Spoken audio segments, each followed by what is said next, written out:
Welcome to ACE Committee's Climate Change and Sustainability slideshow. So what is climate change? Although weather, short-term conditions, changes throughout the seasons, climate refers to the average weather conditions over an extended period of time. Throughout history, Earth's climate has always been changing. Natural causes include sun's energy emissions, the Earth's distance from the sun, volcanic eruptions. However, today, the climate is increasing at a rapid and uncontrollable rate due to human-made causes and an increase of greenhouse emissions. The Earth is a system, so changes in one region on Earth has an effect on all other regions. It's also called the ripple effect. Greenhouse gas emissions.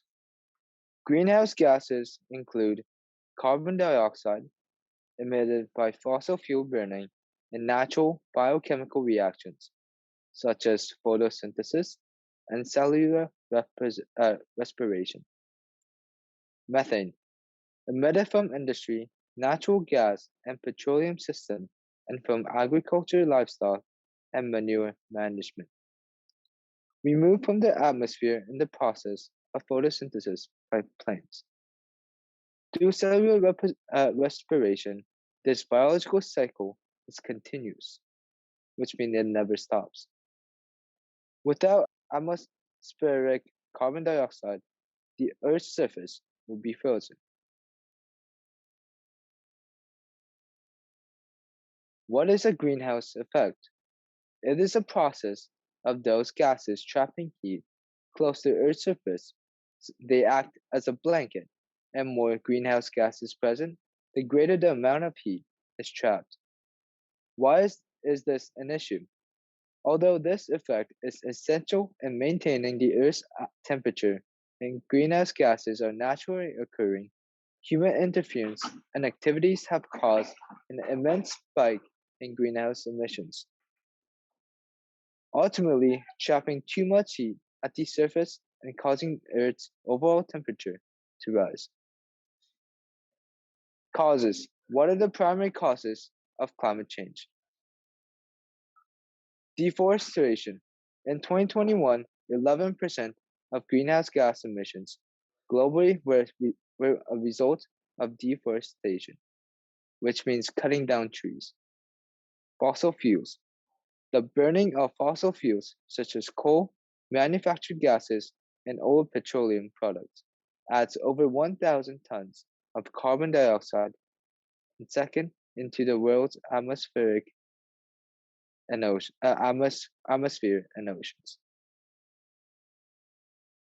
Natural causes. Volcanic eruptions. Some explosive volcanic eruptions can produce carbon dioxide in the upper atmosphere. Solar activity. The amount of sunlight that is absorbed or reflected by the planet depends on the Earth's surface and atmosphere. Dark objects and surfaces, oceans, forests, and soils, tend to absorb more sunlight. Light-colored objects and surfaces, snow, clouds, tend to reflect sunlight. About 70% of the sunlight that reaches Earth is absorbed. What is the impact of climate change? We're going to focus on worldwide effects and lesser-known consequences.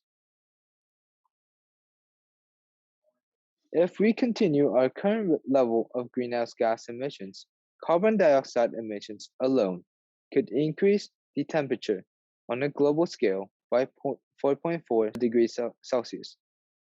Although this seems like a small amount, an increase of this degree has drastic effects.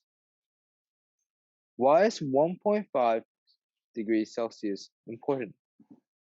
The world will see serious climate impacts at 1.5 degrees Celsius, but after it gets much worse. The difference between 1.5 Celsius and 2.0 degrees Celsius is the difference between 70% or 99% of coral reefs dying. It doubles the likelihood that insects, vital pollinators, lose half of their habitat. Iceless summers in the Arctic Ocean once per century or once per decade. 1 meter added in sea level rise. 6 million or 60 million affected by sea level rise in coastal areas by the end of the century. One of the direct consequences are ice caps melting and sea levels rising. It is predicted that the Arctic will become ice-free in the summers by 2050. It can cause major flooding and may lead to coastal cities eventually becoming uninhabitable. The species also became endangered. Many animals are losing their habitats due to climate change. Due to ocean acidification, it is more difficult for species like oysters, clams, sea urchins, and coral to survive. Coral is extremely important to the survival of many species and humans as it provides coastal protection and habitats.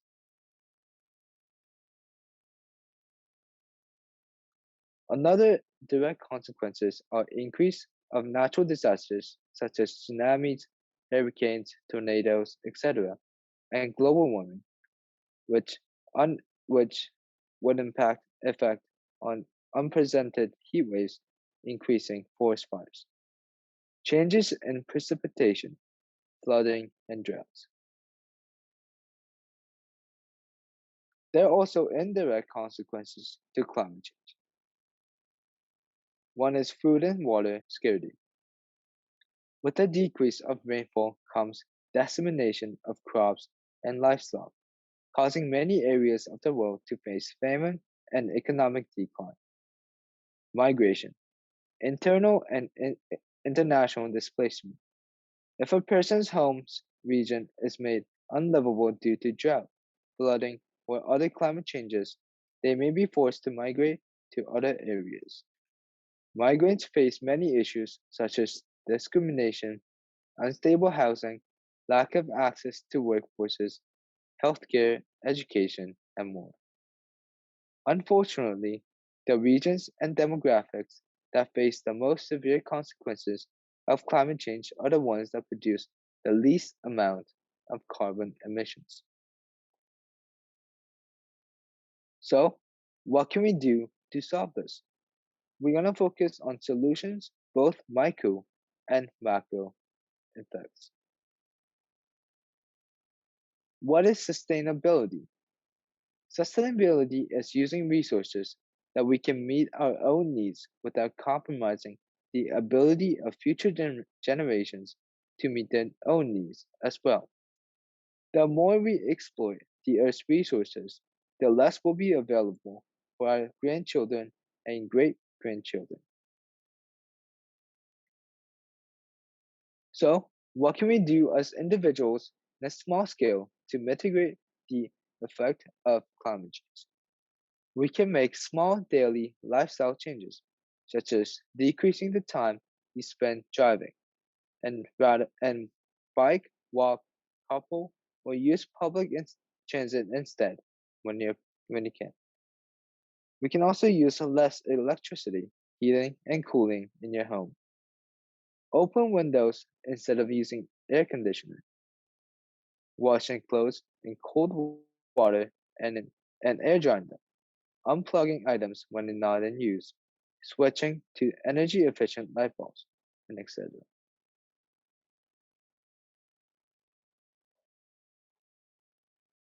We can reduce waste. Reducing food waste reduces the overall transportation, production, and packaging of food. Instead of using a single-use plastic bags to carry items, try bringing reusable bags. You can also try to bring your own containers when getting takeout instead of using single-use packaging. Conscious shopping. Decrease your consumption of meat and dairy products. We can buy local and organic foods when you can, and avoid products that have been shipped from far, far away. Before making purchases, it can be a good idea to consider if there's more eco-friendly alternative available.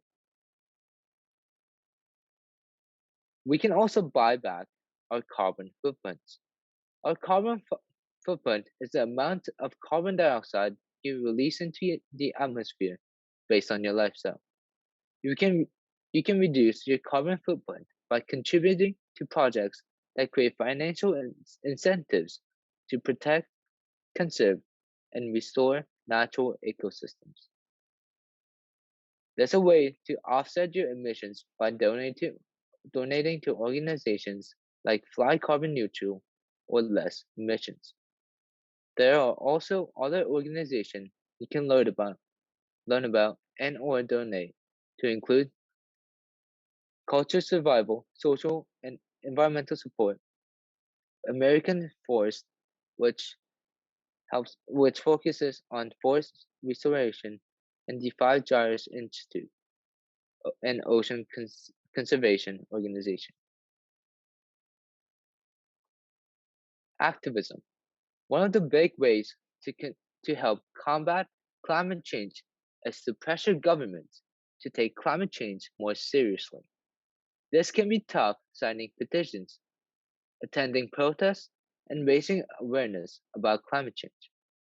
When you vote for your elected officials, keep in mind what their environmental policies and values are. Educate yourself and others by listening to climate scientists and activists, following climate news, and attending workshops like this one.